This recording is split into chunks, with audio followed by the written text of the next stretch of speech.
드루킹 특검팀에서도 이것이 특검의 본질은 본류는 아니겠습니다만은 이 부분에 대해서 인지를 한 만큼 수사를 하겠다는 입장을 밝혔습니다. 직접 들어보겠습니다. 그 정치 자금을 기부한 그 드루킹에 대해서 저희가 아직 그 추가 소환 일자를 보고 있습니다. 어느 쯤에 추가 소환을 하는 것이 적절한가에 대해서 보고 있고, 그 추가 소환을 할 때 지금 말씀하신 그 드루킹이 정치 자금을 준 목적이 뭔지, 의도가 뭔지에 대해서 그 명확하게 규명할 예정입니다. 그리고 그 보도에 났던 그 트위터의 그 내용, 협박성 추정으로 되는 글 내용에 대해서도 저희가 면밀하게 조사를 할 예정입니다. 뭐에 대한 입장이냐? 정치 자금이다. 정치 자금을 기부했다. 어쨌든 지금 정치자금법 위반 혐의로 저희가 그 드루킹과 그리고 공모한 고모 변호사에 대해서 저희가 구속영장에 범죄자를 기재했습니다. 드루킹의 진술이 있었습니다. 정치자금 기부가 노회찬 의원이 요구를 해서 기부가 됐다고 보시는 건가요? 그거는 제가 말씀드릴 수 없습니다. 언론에 보도된 그 내용을 그것만 갖고서 노 의원님이 뭐 정치자금을 얼마를 받았다, 라는 것을 특정할 수도 없고, 그 부분에 대해서는 이미 노 의원님께서 유명을 달리하셨기 때문에 그 부분은 어차피 공소권 없음으로 저희가 결정을 해야 합니다. 윤 대표님, 지금 이제 특검팀에서도 사실 이 드루킹 측이 노회찬 의원에게 전했다라고 하는 불법 정치자금, 왜 돈이 전달이 됐는지, 그 돈은 누가 먼저 요구한 것인지, 또 어디로 흘러 들어간 것인지, 이 부분에 대해서도 수사를 하겠다라는 입장을 좀 갖고 있는 것 같습니다. 노회찬 의원 자체에 대해서는 공소권 없음으로 귀결을 하겠다라고 얘기를 하고 있습니다만은 도대체 왜 이 정치자금이 만들어지는지에 대해서는 많은 분들이 궁금해하고 있기 때문에 그 부분은 좀 밝혀야 될 필요가 있습니다. 잘 이해가 안 되는 것이요. 2016년 3월 두 차례 걸쳐서 4천만 원을 받았다라고 하는데 뒤늦게 알았지만이라는 그런 표현도 좀 나오고요. 왜 노회찬 의원이 누구보다도 정치자금법에 대해서 잘 알고 있는 노 의원이 이 돈을 받았을까? 저 때는 총선을 앞두고 예비 후보로 이미 등록을 해놓은 상태거든요. 만약에 예비 후보라 하더라도 개인들로부터 이렇게 돈을 받으면 충분히 그 회계 처리만 잘하면 불법이 되지 않는 돈이었는데 왜 안 했을까? 그런 면에서 유서에도 거기에 대해서 후회를 했죠. 내가 그건 불찰이다.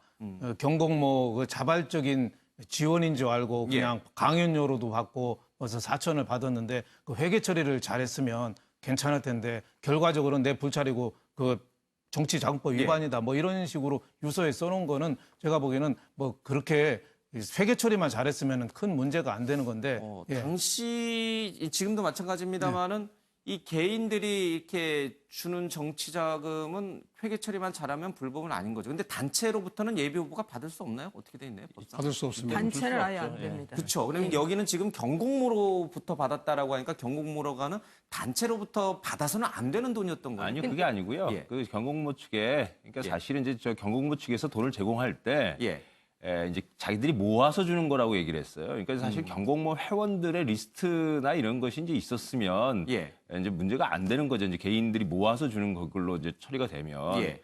근데 이제 지금 뭐 사실 뭐 굉장히 가까운 사이였고 노의원하고도 그래서 뭐 저 시기에도 뭐 사실은 여러 가지 이제 선거 관련 등등해서 대화를 많이 나누던 시기였어요. 그런데 저 때 이제 이 노의원이 여러 가지 이제 뭐 선거 준비 과정도 그렇고 이제 창원이라고 하는지 뭐 살던 지역도 아니고요. 이제 내려가서 선거 운동을 하는 과정에서 또 이제 건강 좀 이렇게 이제 힘들어했었거든요. 근데 이제 그런 과정에서 이제 전체적으로 상당히 이제 경황이 없었던 것 같습니다. 그러니까 이 좀 보면 이제 그런 또 한편으로는 개인들이 이렇게 모아서 줬다 그러니까 그럼 이제 리스트를 요구해가지고서는 이제 이렇게 처리를 하면 되겠구나라고 하는 생각을 했던 거죠. 근데 이제 그 부분들이 이제 잘 뭐 실무적이라든지 이런 부분은 지켜지지가 않아가지고 생겨난 이제 과정이고요.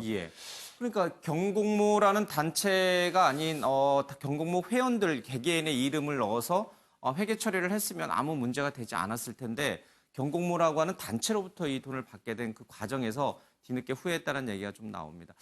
드루킹 측에서 이 약점, 그러니까 이런 정치자금법의 허점을 이용해서 단체명, 경공모라고 하는 단체명으로 혹시 먼저 의도를 갖고 준 것일 수도 있나요? 가능성도 그럴 있나요? 개연성도 상당히 있죠. 예. 그 드루킹 약점을 찾기 위해서? 그렇죠. 예. 가장 측근이 도모 변호사가 예. 저 노 의원하고 고등학교 동창이잖아요. 동창이죠. 그리고 예. 굉장히 친밀하니까 평소에 그런 유대 관계 때문에 큰 의심은 하지 않았지 않느냐 이렇게 싶고 예. 드루킹 측에서는 그런 얘기를 하잖아요.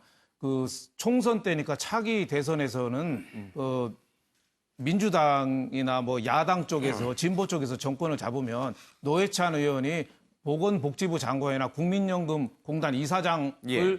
맡을 가능성이 많다. 지배구조 개선을 위해서. 그러면은 그 드루킹이 요구하는 게 뭔가 경제적 민주화를 많이 요구했거든요. 예. 지배구조 개선 이런 쪽이니까 노회찬 의원을 통해서 그 지배구조 개선이나 경제 민주화를 많이 실현하려고 했는데 노회찬 의원이 새 정권 들어와서도 정의당 자체가 뭐 별로 협치나 뭐 예. 그렇게 동원이 많이 안 됐고 영향력을 노회찬 의원도 많이 발휘하지 않고 정의당도 조차도 큰 영향력이 없으니까 예. 거기에 실망을 해서 그때부터 비난을 하기 시작했다는 거죠. 그래서 그 노회찬 의원도 비난을 하고 드루킹이 왜 트위터에 띄웠잖아요.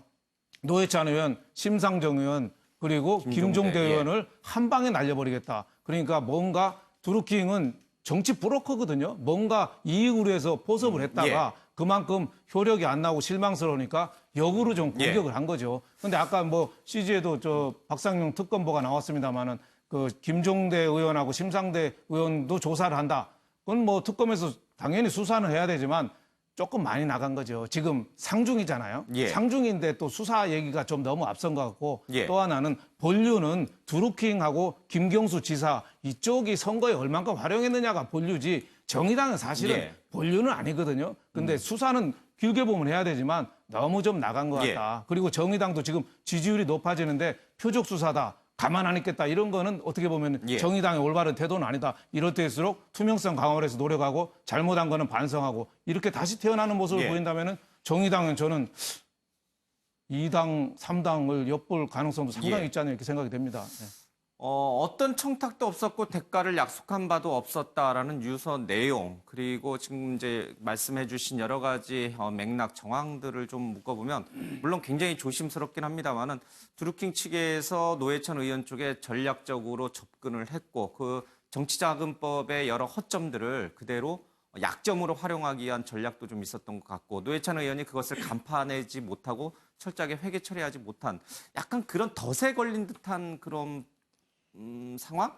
그것도 하나의 어떤 가능성으로 우리가 생각해 볼 수는 있겠네요. 그러니까 이 드루킹 얘기가 처음 나왔을 때 민주당의 추미애 대표가 그런 얘기를 예. 했죠. 그러니까 아주 그 저급한 꾼에게 우리 착한 김경수 의원이 뭐 잡힌 거다. 예, 뭐 이렇게 걸린 거다. 이런 취지로 얘기를 했는데 그러니까 그 지금 김경수 지사 얘기는 변론을 하고 드루킹 측이 정말 꾼들이고 브로커이고 예. 이렇게 어떤 그 덫을 놓은 다음에 자기네 이제 회원들 중에 어떤 사람을 뭐 그 자리를 주게 하고 그런 수법을 쓰려고 했던 거는 맞는 것 같아요. 예. 그런데 지금 이제 뭐 강의료 명목으로 뭐 2천만 원을 줬다고 지금 이제 그 이전에 그 수사에서는 얘기를 하는데 그런 걸 어떤 모양을 포장을 한 거는 있죠. 이게 이제 후원금이나 정치자금처럼 예. 안 보이게 하려고 좀 그 애쓴 흔적이 있는데 그걸 떠나서 아마 노회찬 의원이 저는 이제 말씀하신 대로 고등학교 동창이 와서 준 거라서 그 경계를 많이 낮췄던 거 아닌가라는 생각이 들어요. 그리고 보통 이렇게 뭐 그 남자 그 정치인들 경우에는 고등학교 인맥이 워낙 그 강하니까 뭐 동창회 모여가지고 저녁 먹다가 뭐 여기 우리 저기 생계형 정치인 있다요, 국회의원 있다, 얘 돈 없는 거 알지 않냐? 그럼 즉석에서 돈을 모아가지고 주기도 하고 그래요. 그런데 그게 걸렸을 때는 정치자금법 위반이거든요. 예. 근데 그 돈을 받을 때 대개는 친구들이 만들어주는 돈이라서 이걸 신고해야 된다는 생각을 좀 못 하거든요. 그러니까 예. 그런 것들이 여러 가지가 모였던 것 같아요. 노회찬 의원이 유서에서 돈을 이제 뭐 유서상에서는 4천만 원인데 특검 쪽에서는 5천만 원이라고 주장해서 약간 액수의 차이는 좀 있습니다. 어쨌든 노회찬 의원이 유서에서 돈을 받았다라고 특정한 시기가 2016년 3월 총선을 앞둔 4월 총선을 앞둔 시기였습니다. 그런데 이 드루킹이 지난해 5월에 SNS에서 이 글을 쓸 때 지난 총선이라는 말을 썼어요. 총선 때 심상정, 뭐 김종대, 커넥션 등등의 얘기를 좀 꺼냈는데 도대체 그때 드루킹 측에서 이 정의당 쪽의 핵심 간부들에게 뭔가를 한 건가요? 그래서 이 드루킹이 그런 SNS에 글을 쓴 건가요? 아니면 없는 얘기를 지어내서 협박성으로 그렇게 쓴 건가요? 이게 수사의 단서가 될 수 있는 건가요? 저는 이제 이 돈 문제인데요. 예. 정치자금법 관련해서 또 제가 여러 번 이제 복습을 했거든요. 근데 일반 정치인들, 아주 우수한 정치인들도 이걸 거르기가 되게 쉽지 않아요. 이 경계의 위험성인데 드루킹은 쉽게 얘기하면은 우리가 요즘 성적 어떤 착취 이런 부분을 했을 때는 그루밍, 정치적 그루밍이거든요. 그러니까 달려드는 사람을 끊고 막기가 쉽지 않아요.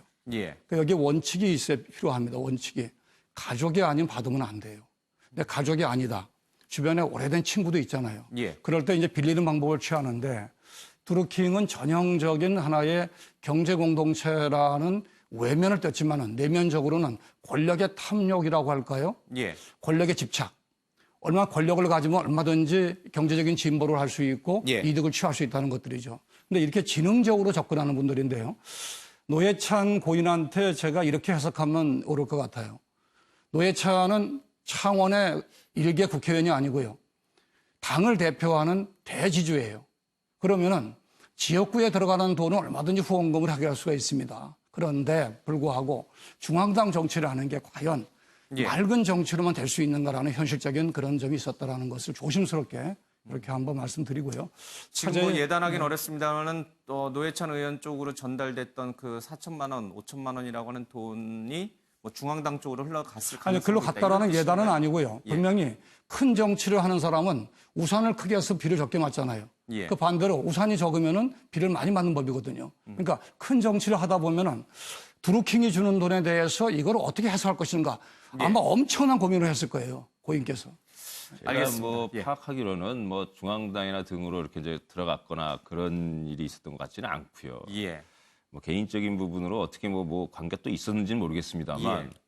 지금 좀 이해가 안 가는 부분이 그러니까 이제 어쨌든 그 공소권 없음과 관련된 이 문제를 예. 왜 또 다시 그 무슨 협박의 그 돈을 제공한 목적과 또 협박이 있었는지 등을 왜 확인한다고 다시 그 심상정 김종대 예. 의원을 뭐 참고인 조사라고 얘기를 했습니다만 왜 불러가지고 지금 그걸 하는지 지금 이 사건은 왜 그 협박의 목적이 뭐였고 돈을 제공한 목적이 뭐였고를 규명하는 게 아니고 예. 실제 어떤 그 돈 금품이나 어떤 특정한 관계가 있어서 댓글 공작에 김경수 의원 등등이 연루되었는지 안 되었는지를 규명하는 특검이거든요. 그게 본질이죠. 예. 근데 지금 이 사건을 갖고 왜 이렇게 하느냐라는 거예요. 그래서 전 여전히 지금 특검이 지금 이 권력의 핵심 등에 대한 부담 때문에 계속 조급한 성과주의 때문에 예. 지금 계속 이상한 방향으로 가고 있는 거 아닌가라는 생각이 드는 거고요. 김경수 의원이라고 하는 또 송인배 비서관이라고 하는 핵심들을 정조준하지 못하고 자꾸 측면 자꾸 가지치기로 비껴가고 있다는 성과를 거예요. 내려고 한다. 예. 예. 이런 부분은 지금 사실 또 한편으로는 전 특검이 이제 이렇게 나오는 거는 저도 뭐 지금 계속 연일 계속 뭐 상관시키고 있습니다만 거기 많은 법조인들하고도 모두 얘기를 또 나누는데 그 과정에서 지금 평가 자체가 특검에 대한 평가 자체가 예. 굉장히 이제 성과가 못 거두고 있고 그런 가운데 이제 그런 평가들을 염두에 둔 자꾸 행보를 하고 있는 거 아니냐라고 하는 겁니다. 그래서 이런 평가들이 있기 때문에 지금 특검은 지금 전체적인 이제 수사 이 방향이라든지 내용이라든지 이걸 좀 검토를 하고 가야지. 예. 이렇게 또 뭐 그 공소권 없음 사건 얘기한 다음에 바로 심상정 김종대 두 의원 불러가지고서는 뭐 경공모에 이저 드루킹이 왜 돈을 줬는지 뭐 협박을 했는지 뭐 이런 예. 이야기를 하고 있는 그럴 때가 아닌 거 아니냐라는 생각이 드는 거죠. 예, 사건의 본질을 자꾸 회피하고 주변 정의당 쪽으로 자꾸 수사의 칼날을 옮기고 있다. 그러니까 특검이 지금 뭐 김경수 지사 쪽을 수사를 못하니까 그 가지만 흔드는 거 아니냐 그거보다는 지금 드루킹 측의 본질이 뭐냐 이 사람들이 지금 이 노회찬 전 의원에게 돈이 이런 자금을 준 것이 2016년이라고 하면 이 지금 김경수 지사하고 뭐 댓글 갖고 얘기가 된 거는 탄핵 때하고 조기 대선 때 같단 말이죠. 예. 그럼 그게 2016년 뭐 하반기부터 10월부터 예, 그렇게란 말이에요. 그러면은 이 지금 드루킹 측이 이미 2016년에 이 여의도를 노려본 거예요. 그러면은 그 드루킹 측의 의도라든가 본질이라든가 이쪽의 그 정체를 좀 알아내는 것이 김경수 지사 쪽에 수사를 하는데 필요한 정황 증거가 될 수 있다는 거죠. 예. 그런 면에서 참고인 조사 정도는 수사를 해야 되는 거 아니냐. 그것이 예. 이제 뭐 결과가 이렇게 되는 바람에 이게 좀 너무 과한 거 아니냐고 볼 수도 있지만 그거는 수사 필요상 저는 이것이 만일 노회찬 전 의원이 돌아가시지 않았다라면 당연히 이어질 예. 수사라는 보입니다. 알겠습니다. 두 분의 말씀이 약간 다른 맥락이긴 합니다만은 두 분 모두 분명히 우리 시청자 입장에서 보면 새겨들어야 될 대목이 분명히 있습니다.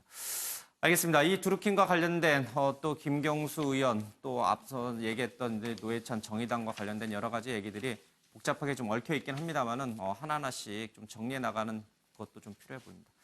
하나만 더 짚고 가겠습니다.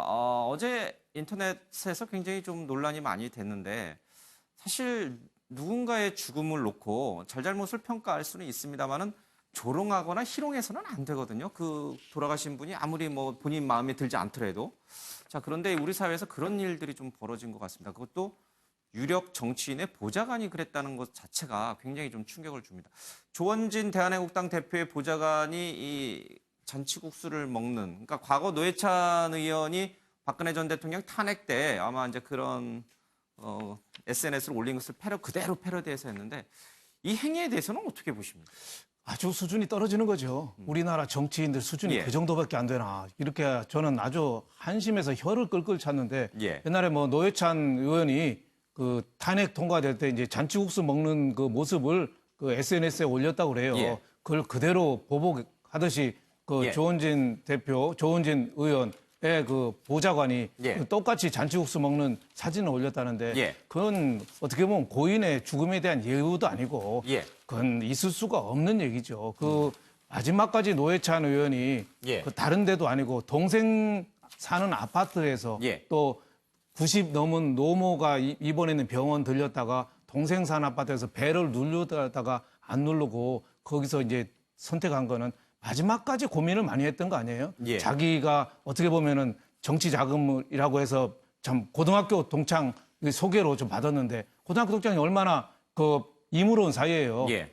국적은 바뀌어도 학적은 안 바뀐다는 거 아니에요. 예. 그럴 정도로 친한 소개해서 이렇게 받았는데 그걸 이제 자기가 살아온 길하고 너무 어긋나니까 극단적인 선택을 한 건데 여기에 대해서 고인을 추모하고 물론 뭐 칭찬을 할 수가 없어요. 왜 예. 살아서 더 할 일이 많은데 왜 돌아가셨냐 이런 안타까움이 우리가 하지만은 저는 살아계실 때의 행적이나 이런 거 우리 가슴을 울리잖아요. 그런데 그거에다가 잔치국수 먹는 사진 올리고 삼국지에 그 위초고가 그렇게 싸울 때도 적장이나 그런 사람들의 슬픔이나 예. 죽음이나 이런 거에 대해서는 장례를 잘 치러주고 고인을 위로하고 나중에 잘 모셔서 적군한테 이렇게 모시고 하는 게 그 중국 전쟁에서도 그랬어요. 우리도 지금 미군도 그렇잖아요. 트럼프도 그 미군 유해 벌써 70년 됐는데도 그렇게 하는데 예. 지금 어떻게 보면 노회찬 의원이 저렇게 극단적인 선택을 한 그 아픔 우리도 그걸 있을 때 아무도 도와주지 못하고 예. 우리도 다 지켜보기만 했잖아요. 진보 정당이 얼마나 어렵습니까?